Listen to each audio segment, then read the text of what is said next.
Good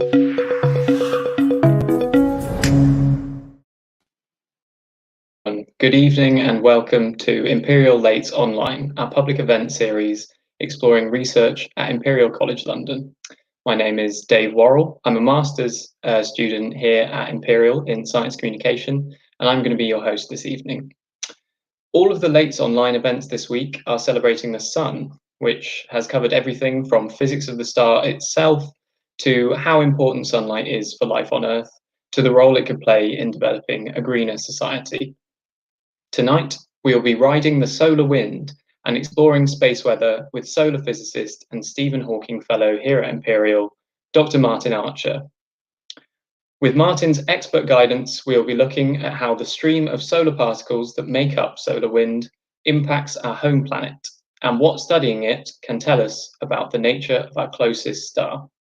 Thanks very much for joining us, Martin. Hi, good evening, everyone. So Martin actually first joined us at Imperial while he was studying for his PhD in solar physics, which he actually did whilst DJing at Kiss FM at night. So tonight we're hopefully going to find out a little bit more about what that was like, as well as his current research into the interplay between the Earth's magnetic field and solar wind, in addition to some of his outreach work with school kids and filmmakers. Before we dive into that, just a quick reminder for everyone to everyone watching that this is an interactive event. So please do send us any questions and thoughts that you have during the event in the YouTube chat.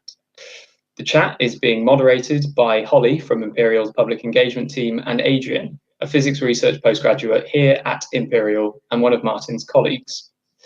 Their job this evening is going to be to pass on any questions and comments to me. So you might see me occasionally check the chat. And if we run out of time, Adrian should be able to give you some answers to your more scientific questions.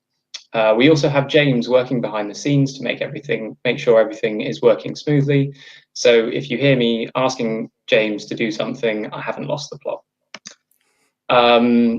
Great. So Martin, thanks again for joining us. If it's okay with you, we'll just jump straight in. What do we mean when we say solar wind? Well, I mean, the clue is kind of in the name. It's a wind that comes from the sun.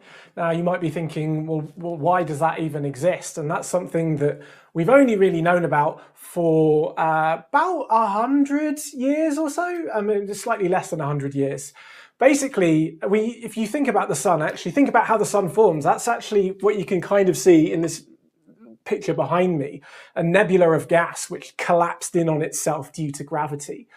As soon as things get hot enough, they start to fuse and you form a star. And essentially a star is an interplay between gravity trying to collapse it inwards and the pressure of fusion trying to push out against it. And so it's a delicate balance.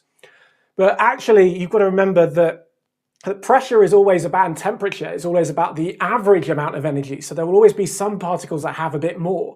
So you can show quite easily that some particles will be able to escape, and that's essentially what the solar wind is, particles that can escape the sun's gravity and bleed out into space and stream out into space. And actually, it's slightly more complicated than just that, because you can see from this picture here, there's so much structure going on. And that's a big question at the moment, because, for instance, the outer atmosphere of the sun, called the corona, we know that it's hotter than the surface of the sun itself, which is really weird, because normally if you think of like a hot stove plate or something like that, that as you go away from something, it cools down.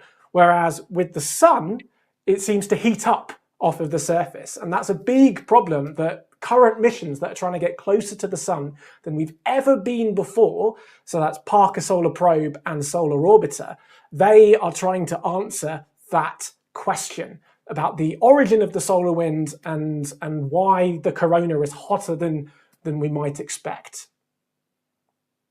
So we tend to think of the sun as a fairly constant presence. Rises in the morning, it shines, unless you're in England, obviously, and then it sets in the evening. So is the solar wind kind of evidence that actually the sun is a bit more dynamic and a bit more variable than some people might think?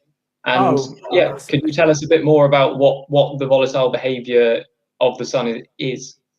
Yeah, I mean, I think we're very used to just regular weather here on Earth, and when you think of space weather, which is all these phenomena from space, the solar wind is very much like wind here on Earth. Wind is gusty; it's not the same strength all the time, and that's exactly true of the solar wind. There's a huge amount of activity that you can't necessarily see with your naked eye, or even some of the basic telescope images that we see of just the visible light given out by the sun, but by looking at other wavelengths of light, like we saw in the image just earlier, which I think we can bring up again, James, you can see that there's a huge amount of activity. All of these spots that you're seeing on here, these are not constant features. These are features that will come and go, over the course of, some things will be hours, some things will be days, and then the sun itself goes through its own activity cycle every 11 years, going from what's called a solar maximum, where you're going to have lots of sunspots and prominences and eruptions, to solar minimum, where there's less of that activity going on. So the sun is really an incredibly dynamic system, and it drives the entire solar system. So that dynamism is felt everywhere. So you mentioned sunspots there. We actually had a question in from Ma that was asking kind of what sunspots have to do with kind of generating solar activity. Okay. I think that's a slight misconception that the sunspots are driving activity. They're actually a signature of it. So essentially, what a sunspot is a really dense region of magnetic field. So the magnetic field that's generated within the sun's core has been compressed into a spot, and actually that's driving plasma out of it. And so that's why it's darker. So actually what you've got in there is really, really intense magnetic fields. And actually they'll usually come in pairs because magnetic fields can't have ends. So if you could think like the surface of the sun is the top of my camera, and then you've got this coronal loop from this slinky, and it's kind of filled with plasma, and these are magnetic fields that are connecting together. And essentially that's being driven by activity below the sun's surface.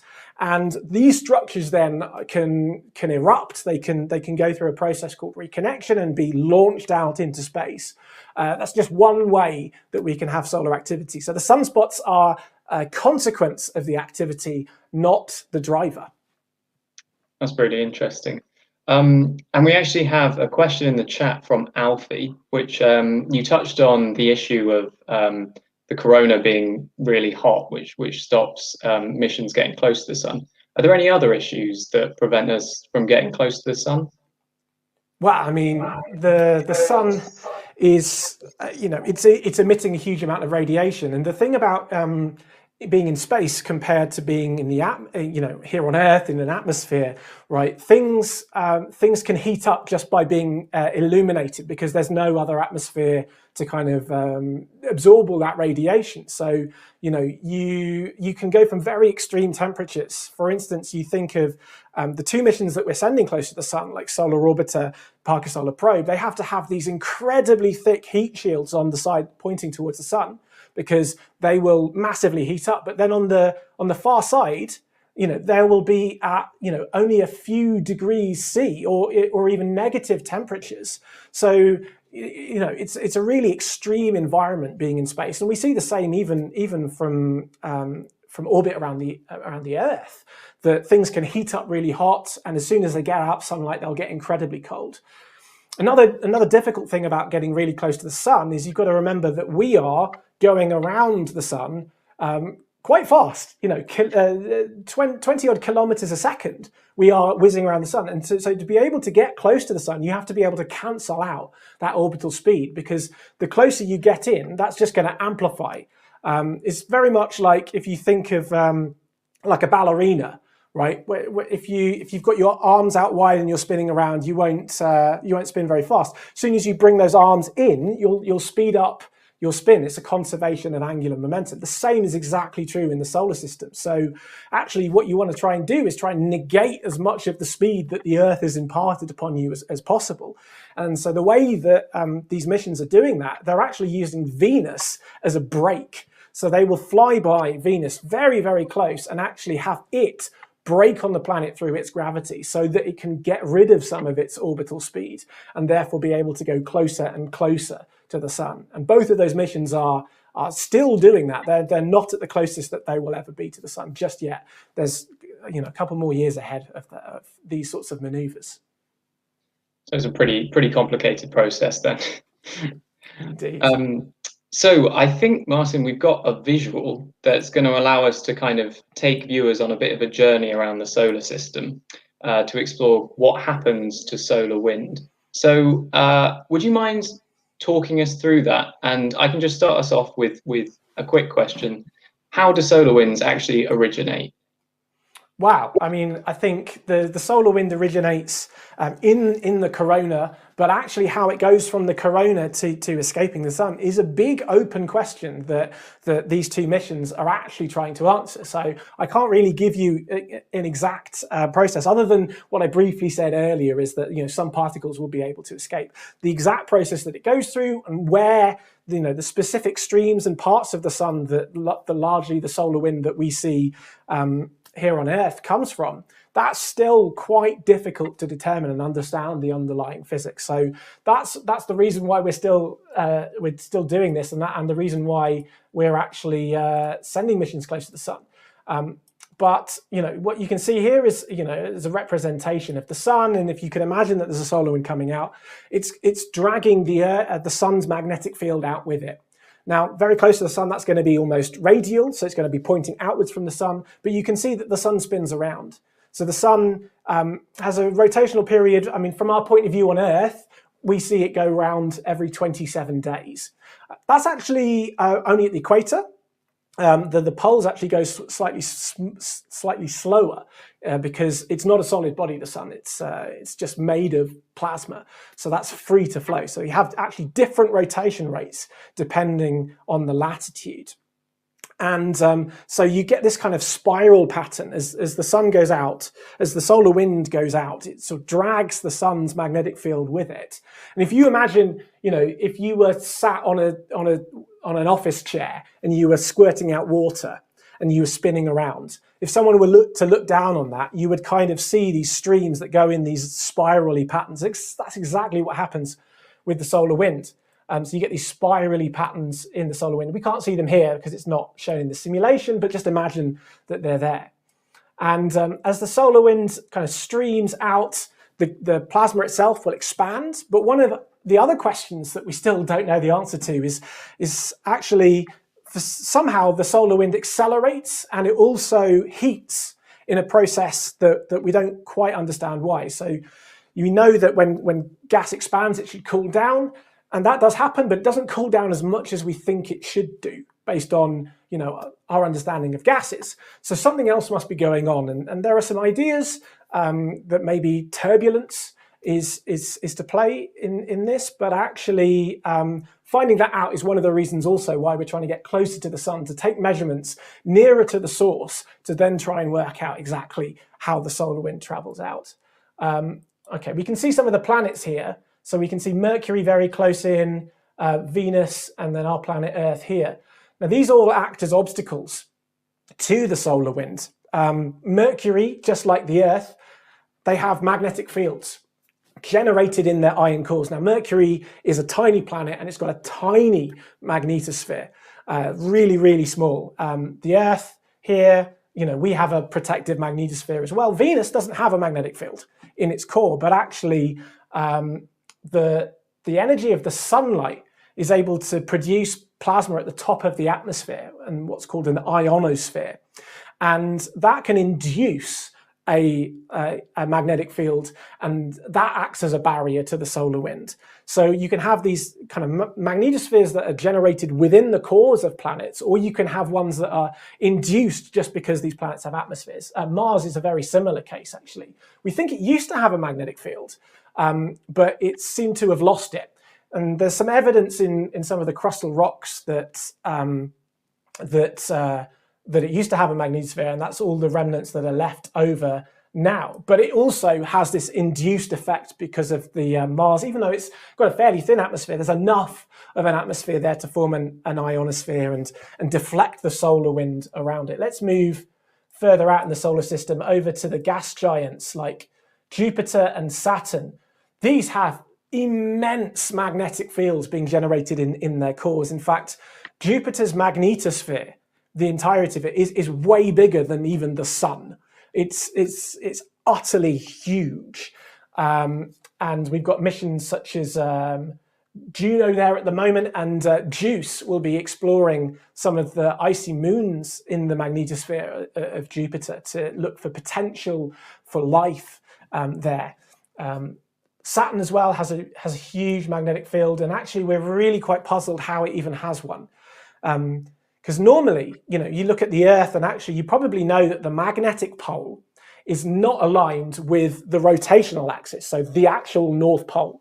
They're slightly offset, and we think that's what allows in the core of the Earth to drive the molten metal into currents that can then generate a magnetic field. Well, at Saturn, these two things seem to be, as far as we can determine, perfectly aligned with one another. So we have no clue how Saturn is able to have a magnetic field, but we know it has one because we've sent Cassini there, for instance, and so there's lots of interesting things going on there. You can even see some of the dwarf planets like Pluto, Ceres, and so on.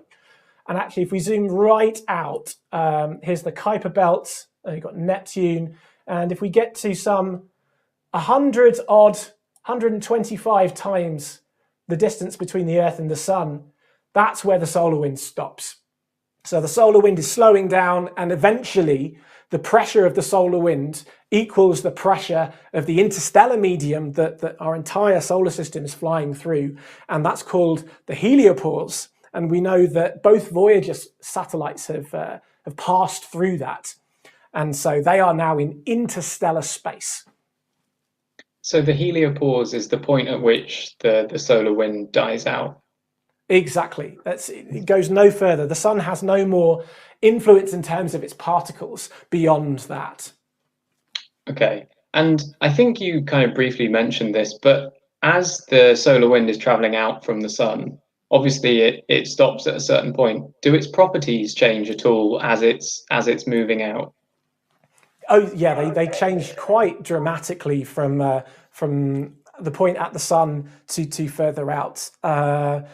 If you think of that spiral pattern of the magnetic field, I mean, the magnetic field's a really important property of that. So we start with a very radial field. By the time we get to Earth, we're at like a 45-degree angle.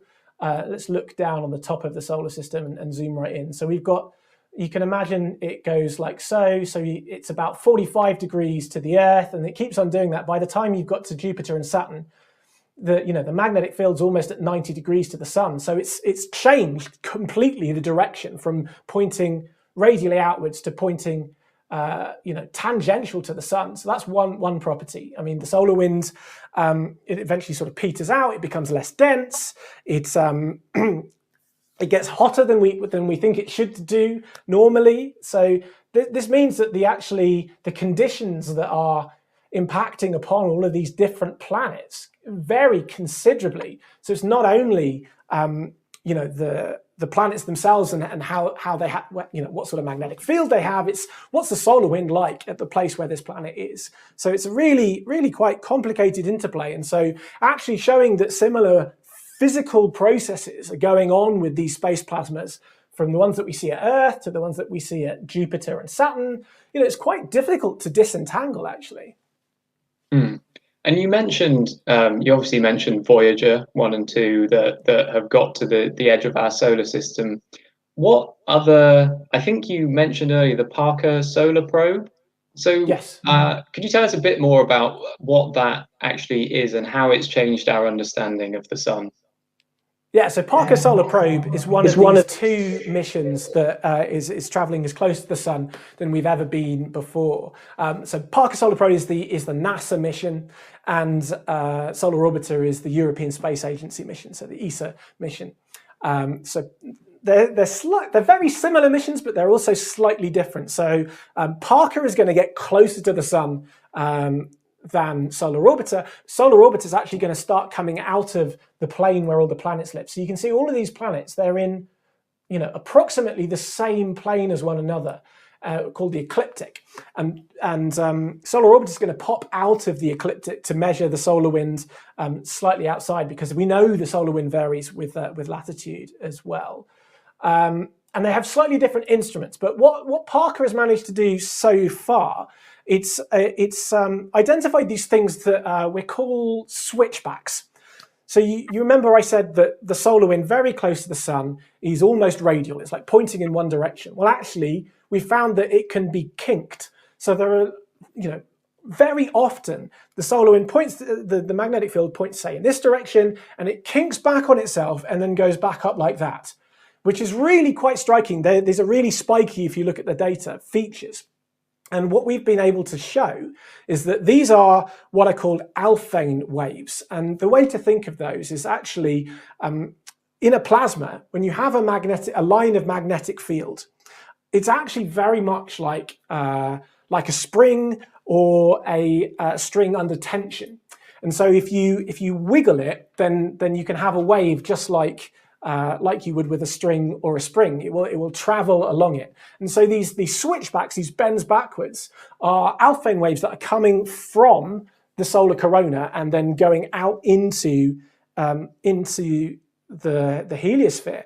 And actually, when you get out to Earth, they've dissipated and you don't see them very much. So going closer in, they're a really striking feature. And this seems to suggest that actually the Alphane waves might be one of the ways that, and one of the most prevalent ways that the corona is heated.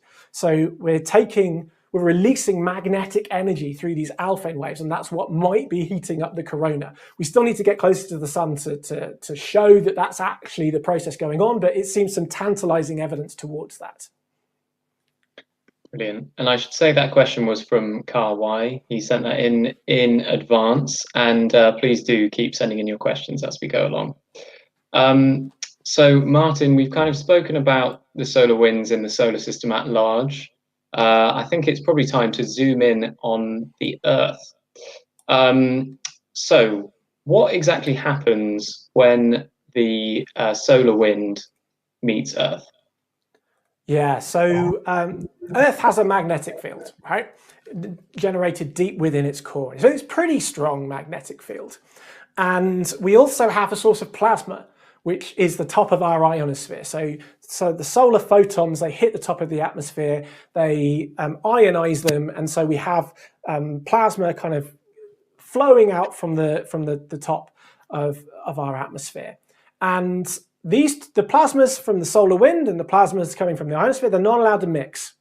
So actually what that does is essentially Earth's magnetic environment acts as a big obstacle to the solar wind, and so it gets diverted around. And essentially you can take what you would imagine the Earth's magnetic field to be like, and maybe what you saw is like at school is like very much like a bar magnet, so really symmetric. And actually what the solar wind does is it squashes down the side very close to the sun to a really small region. Well, I say really small, we're talking about 10 times the size of our planet, or the radius of our planet out. But it also then drags out those magnetic field lines on the far side from the sun to hundreds, potentially even 1,000 times the size of our planet away from us. And so it creates this environment called our magnetosphere, which largely protects us from all of these charged particles. It's diverting them around. But actually, this, as we said before, this is a really dynamic interaction. The strength of the solar wind is changing all the time. And particularly, you can have events called known as solar storms or coronal mass ejection. So big, huge amounts of plasma that get erupted from the sun and travel at, maybe 1,000 kilometers a second. And if their magnetic field is in such a way that you can have this process called reconnection, then some of that energy from the solar wind can actually get within our magnetosphere, and it can drive a geomagnetic storm. And that can have real consequences on a lot of the technology that we are dependent on, like our satellites, for instance. You're imparting a huge amount of energy within our near-Earth space. and that, you know, that's not a great thing for satellites, for power grids, for a lot of these things that we rely on day to day. So that's what we mean by space weather. And I think actually we've got a clip of actually the sounds of one of these solar storms. So James, maybe we could play that.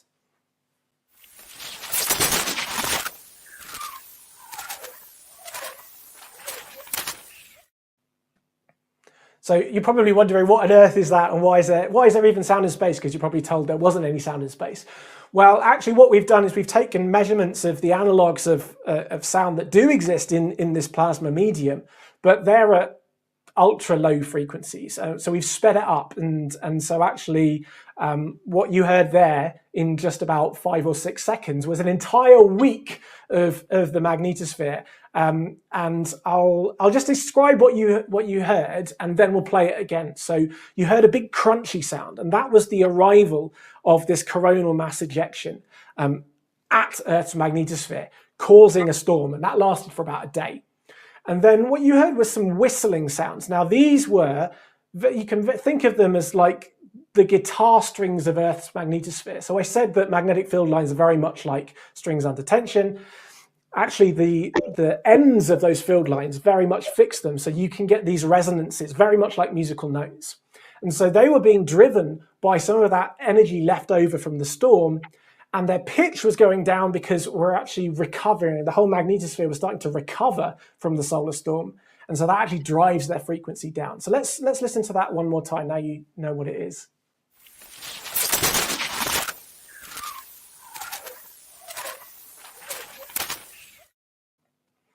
So yeah, I mean, I was staggered when I heard it for the first time. It was really not what I was expecting to hear, but there's music in the space around us, and it can be driven by a lot of these solar processes. That's really interesting. So we actually have a couple of questions on kind of that interaction between the solar winds and the Earth's magnetic field. The first one is from Nicolo, which is how those changes in solar wind actually can affect our daily life. And the second is from Jarmila, who asks how dangerous they really are to us on Earth.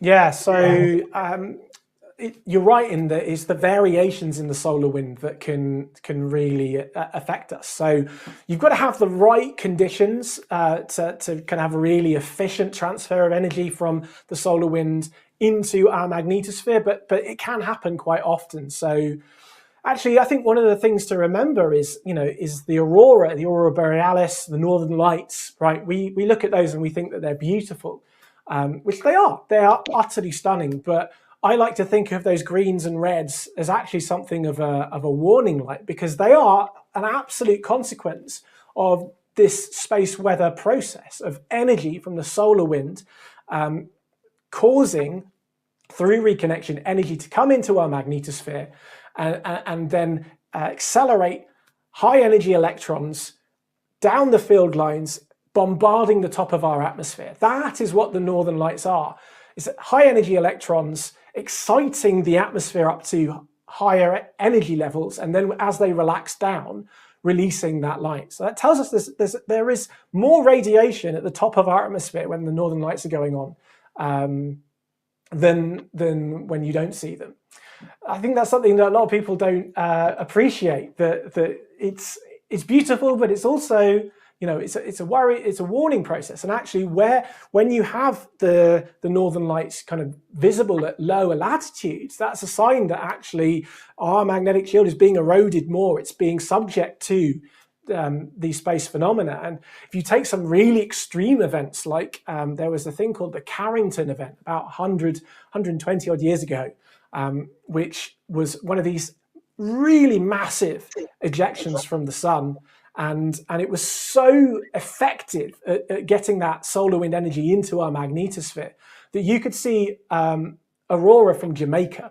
So it had gone all the way down there, and there were reports of like telegraph wires catching on fire. I mean, it can cause utter devastation with these really rare events. Now, we've not had one of those since, thankfully, but we now realize that this is a severe risk, and it's on the National Risk Register now that one of these things could, really do bad stuff for the technology that society thrives upon, that it's so reliant upon. And look at that national risk register. You'll see severe space weather, and it's not too far away from pandemic, which is kind of what we're going through now. So these things, they could happen, and so that's why the research and the preparedness and the forecasting is something that we really need to get down. Being equivalent to a pandemic, probably not exactly what we want to hear right now, but there we go. Okay, so I think we had a really interesting question from someone down as Creative Crew in the chat, which was, so we're talking about coronal mass ejections. Is that the difference between kind of solar wind and solar storms? Is kind of the intensity of those? Yeah, so the solar storms, the coronal mass ejections, they're essentially equivalent terms. The coronal mass ejection is the more scientific one. These are huge eruptions, transient events that kind of go through the background solar wind. So I'd say the difference is that the solar wind is always there. There is always a solar wind, and it's turbulent and it's always varying. But sometimes you get these big events, which are the coronal mass ejections, which are structures which then kind of plow through that solar wind and can have more effects. Great. And you mentioned that it's obviously pretty high on the risk register, kind of these solar storms. So we can obviously forecast weather on Earth. Can we forecast space weather as well? That's something that we're working really hard on. I would say, people complain that the weather now, that we can't get it right if it's raining or not today. I wanted to go out for a run earlier, and I wasn't expecting it to be raining because yesterday it didn't say it was going to, but then it was. We've made a huge amount of progress in weather forecasting though, and I'd say space weather forecasting, we're about 100 years behind the actual regular weather. So there's a huge amount of work that we still need to do. And one of the problems is this is all invisible stuff, mostly, apart from, say, the sun itself. We can see the eruptions coming from the sun, and then we can see the effects like the aurora. But everything else in between is something that you can only measure by sending a satellite somewhere and physically measuring what's going on in one place. And all what's going on is in that place. And we've got all of the space. It's a huge system. So we take measurements from satellites. We're constantly monitoring. We run, high performance computing simulations of what we expect to happen. But we're still not at the point where we're getting it right more than we're not getting it right. And so we're really trying to improve our ability to forecast. And that's, a huge effort that's going on all around the world. And we've got people right here at Imperial, my colleagues, doing exactly that as well. And so we're a bit behind on predicting the space weather, but is there anything that we can do to prepare? Are we doing something to prepare for kind of extreme space weather? Yeah, so I think the satellite operators have to have in mind what could happen in extreme cases. So often, these satellites will have low power or sleep modes, which will be able to protect some of the electronics. If you think about astronauts on the International Space Station, if they are potentially going to be subjected to more radiation, they will stop what they're doing and be told to go into a more fortified area of the ISS that's got more radiation shielding. We can send warnings to flight operators to not go so near to the poles where they might be exposed to more radiation. There's lots of procedures in there. Should we think that something's coming, but I don't think we're at the stage where we would know what to do if another Carrington event were to happen. I was talking to one of my colleagues a while ago, and he seriously said if we knew that was coming, they'd shout out, "Quick, someone start printing out Wikipedia," because you could wipe every hard drive on Earth. Oh, that's very reassuring to know. Thankfully, these things are incredibly rare, and actually we don't know quite how rare they are because we've only ever known in recorded history one of them. But it's something you've got to keep in mind, and we need to work more to prepare against it. Fingers crossed. It's a while off yet, though. So you mentioned earlier about solar maximum. Um, what does our kind of journey towards solar maximum at the moment mean for space weather in general? Yeah, so we've just started coming out of a quite prolonged solar minimum period, and the sun's activity is starting to ramp up again. So you're starting to see more sunspots, you're going to see more turbulent solar wind, and with solar maximum comes more of these sort of eruptions from the sun as the sun's sort of internal magnetic fields becomes more turbulent. That spills out into space and the space that comes upon us. So firstly, well, you'll have more chances to see the aurora probably if once travel becomes possible again. So that's a good thing. But also, we're going to have to be doing more work to see exactly how strong this solar maximum is going to be, and what steps we might need to do when we start seeing more of these eruptions coming from the sun. Now, actually, thankfully, the last one or two solar maximum have actually been pretty weedy. So it's hard to tell at the moment what's going to happen. The solar cycles can massively vary from one to the next one. But if we get a similar solar cycle to last time, then probably not so much to worry about. But we're constantly monitoring and seeing if we can actually predict what the sun's going to be like over the next 6 years. Brilliant. So before we run out of time, I really am very intrigued to ask you about your career. It's been a bit varied, probably a bit unconventional for scientists. So you left science and then went to work at KISS FM.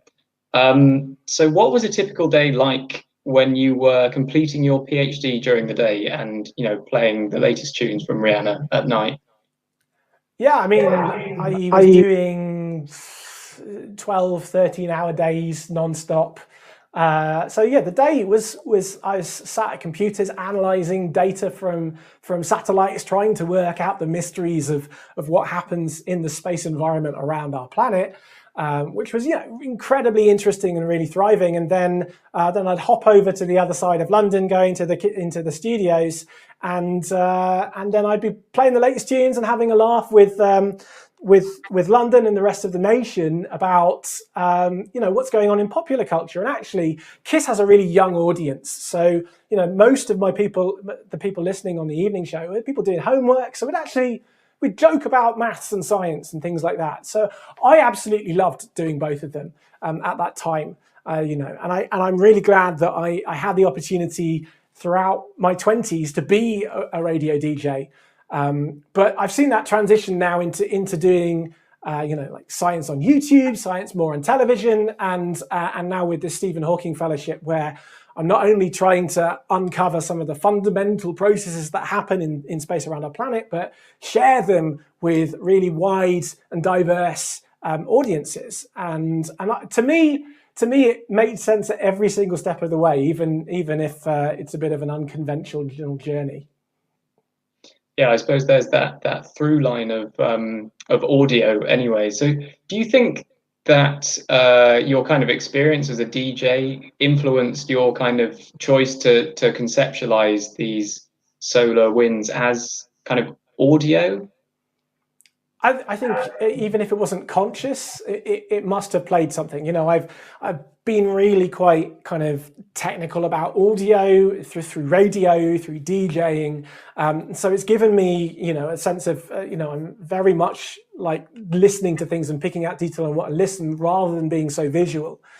And the sorts of data that a lot of space physicists like myself, we deal with, we don't have pictures. We're not dealing with imagery. We are dealing with what are called time series. So they are wiggly lines of, we measured a thing at a given time and it was this number. And then at the next time it was this number. And that's exactly what audio is as well. It's just a time series. And so because I do that, and because I was studying waves as well, so these analogs of sound, but in the space environment around our planet, it just seemed to make sense to actually, well, what do they sound like? What what would that be like, and how can we make it audible? So it kind of got me curious, and actually I found it's a really powerful process, not only for kind of making it interesting to various people, because I mean, who's going to get excited by some wiggly lines? But if you can hear it, it makes it versatile. It makes it, you can almost feel it, because we have such an innate sense of hearing. But also it can be a powerful process in finding events and doing the research.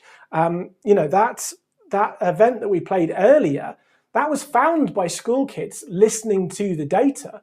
I wasn't expecting to find that. I probably wouldn't have found that if I used conventional techniques, but just by listening to it, a bunch of school kids found that.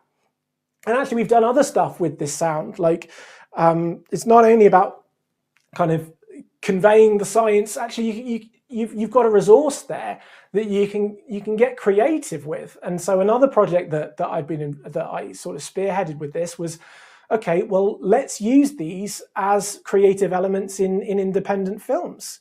And so one of the things, we put a massive challenge out to the film world and say, look, here's these weird sounds, they're actually from space. We want you to use them in some films. And we got some really weird stuff back running this film festival. I mean, we've got a picture of the film festival here. So here's, there was a surprise science talk at the beginning that no one was expecting. And then we've had these 7 short films made with these sounds from space. And they've toured around the world. Like some 95,000 people have been at regular film festivals and been exposed to the sounds of space through these artistic films. So it just shows you that by translating something into a different medium, actually you can do some amazing stuff with it, and that's something I definitely want to continue doing. I love these space sounds and what we can do. Yeah, I mean, they're really, really engaging. I think everyone can kind of see that. I'm conscious that we're kind of coming to the end of our session. So instead of asking you about weejaying, which I was really keen to ask you about, I think I'll open it up to some of the questions in the chat that we haven't had a chance to answer yet before I wrap up. So we've got a few questions around solar cycles. So just briefly, Kieran has asked why solar cycles repeat every 11 years, and Alexandra has asked, it kind of, is the 11-year cycle the only cycle, or are there kind of more cycles? Yeah, I don't actually know the answer about why it's 11 years, and actually I think we still don't know the answer why it's 11 years, but essentially in those 11 years you take the sun's magnetic field, very much looking similar to the Earth's magnetic field, what we call a dipole, like a bar magnet, and it becomes all messed up and then it flips essentially. And I guess maybe something similar happens at the Earth. We know that its poles flip, but Sun has a more regular version of that. So it does that every time. So actually, what you can really think of it, there's a 22-year cycle, because actually to go from it pointing the same way back, that's 22 years, but actually there are much longer term trends as well that people have been looking at. And it's really interesting because our records don't, or our standard records of things like sunspot numbers don't go back that far, only a few hundred years. And so what some interesting people have been looking at, the carbon in tree rings, or even like drilling into ice cores to look for signatures of what the sun's magnetic field was doing over thousands of years, to really understand that long history of the sun and its cycles. So, it's some fascinating stuff going on to try and understand that. What was the second part, Dave? The second part was just whether there are any other cycles beyond the 11-year cycle that we're aware of, and if you could try and keep your answer relatively short, because we're a bit close for time. Yeah, well, I think I covered the cycles. That there are much longer term cycles as well that are being looked into. Yeah. Wonderful. And then a very quick question that you should be able to answer very quickly from DJ Lord Anthony. Hi Martin, would love to use this sample in a future DJ set. Any chance you could release it as an MP3? They are already MP3s. I can post it in the YouTube comments later. But if you just look up, or even look on my YouTube channel, it's all out there. It's all free for people to use. Please do use it and let me know what you make of it. Fantastic. All right. Well, as you can kind of see from all of the questions in the chat, this is such an interesting topic, but unfortunately, we're going to have to wrap up for this evening. So I'd just like to say a massive thanks to our guest tonight, Dr. Martin Archer. Thanks for answering all of our questions and taking us on a journey around the solar system and entertaining us with your stories from your fascinating and varied career. Massive thanks also to everyone tuning in. Thanks for your wonderful questions, and sorry if we didn't make it around to yours. Hopefully Adrian and Holly had a chance to respond. As we've said, a recording of the event is going to go up on the Imperial College London YouTube channel. So if you want to watch that again or share it with your friends, please do go ahead. One final thing, a link is going to be posted into the chat for an evaluation form. So we'd really appreciate it if you could take the time to fill that out. It's really useful to us. It should take less than 5 minutes. That's it from me. I hope you have a lovely evening, everyone. Take care. Bye. Thanks for coming.